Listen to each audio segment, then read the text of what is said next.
Citizens are today being urged to exercise extreme caution when purchasing food from Chinese restaurants. A recent video posted to social media of what appears to be a Chinese national skinning a dog near a food establishment in Diego Martin has caused public concern. Today, Health Minister Dr. Fuad Khan said he was horrified by the video but not surprised.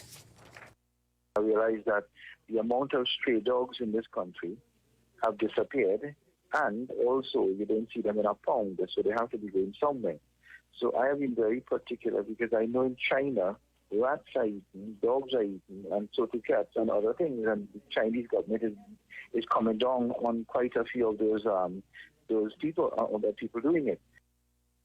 Dr. Khan says it seems migrant Chinese nationals have brought some of their culture to this country, but there is little that can be done to stop it. He says the present Food and Drug Act addresses the importation of food items, but it does not cover issues like this.